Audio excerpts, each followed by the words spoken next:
Welcome back to the HPT from Majestic Star Casinos in Gary, Indiana. Chris, we had an elimination, which leaves us 5 players left. Let's get back to the action at tonight's final table, where blinds remain at 15 and 30,000. Action coming over to Jason. Call. He's got King 9 of spades. We'll call. The rare call from Jason. That one scares me. I don't think I've seen you call before. I don't think I've ever called it for either. I don't think so. Tom has picked up on that. It's King 4 offsuit for Tom Stambaugh in the small blind. Oh, Tom just has to complete the blind to see a flop here. 4-7 of spades according to the Copeg Cards hold cam for Chris. And Chris is going to get a free flop with his suited gap connectors. I would have raised it, would have worked. Probably. All right, here comes that flop. It is Jack 7 ace, and now Chris's pair of sevens is ahead. And Chris is actually in pretty good shape with this hand. 2 kings are already burnt. 60. Tom is going to bet 60,000.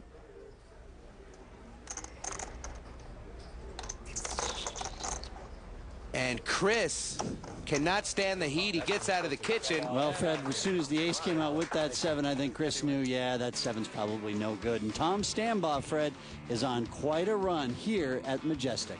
Through the Heartland Poker League, I'm on a free roll, and so I'm playing for $250,000. I've played probably 6 or 7 of the Heartlands, cashed in 3 of them. The very first one, I think I was 12th, and then got 4th at Mille Lacs a couple years ago.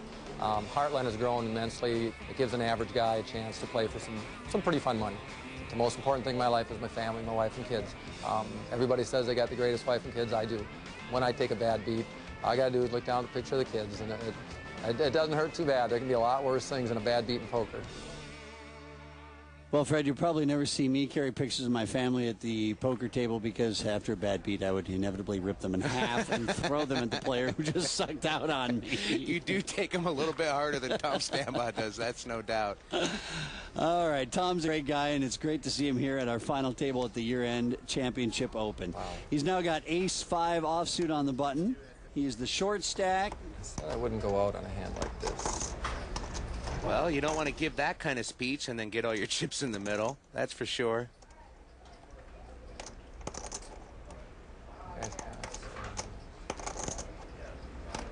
I'm all in. And he does put them all in the middle, Fred. Hey, Micah, you need some camera time. Here it is. Megan, you can do it.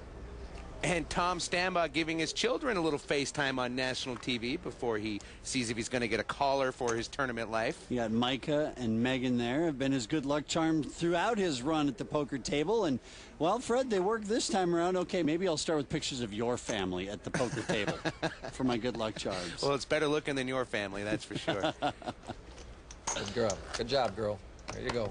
All right, here's the updated chip count, and you can see that Jason, after he eliminated Nick, took over the chip lead. He's got 1.7 million in chips, and Leon now drops 1 place down to 2nd place. And the short stack remains the Cinderella at our final table, Tom Stambaugh, with 395,000.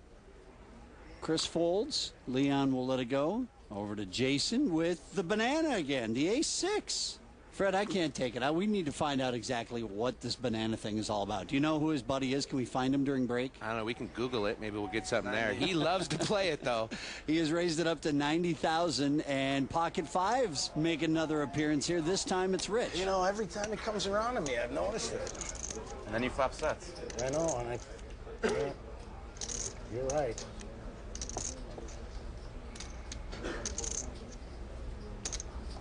Just because I believe you this time, I'm going to let this hand go. Wow. Only this time.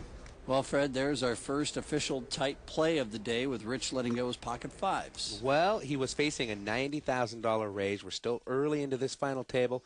Maybe he figured he was racing, and it just wasn't worth it to him. And Queen Jack for Tom now.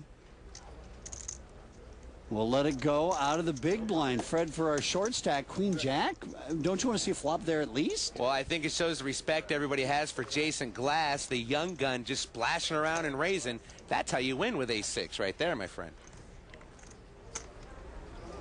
Yeah, he's a hard guy to put on anything, so. Who? You. Solid player. The players commenting that Jason has been pushing the action, and Fred, it has been working out very well for him. He's the chip leader here at the final table. I'm going to raise. 100,000? Well, Fred, earlier we saw Rich lay down pocket fives, but now raising with ducks. Well, a completely different situation. With the fives, he was looking at calling $90,000. With the ducks, he's leading the action. He can represent something bigger. I think I need 3 aces to call you. I already got those pre-flop. And it's queen 5 offsuit in the small blind for Tom. He folds 7-9 offsuit for Chris in the big blind, and he will fold. And so Rich, making a raise, takes down the pot. Well, Boomer's in a great position at this table right now. He'll always have the button with 2 short stacks in the blind. I had a pair. If that's what you guys are looking for info, I had a pair. And a nice one. Yeah, right. Well,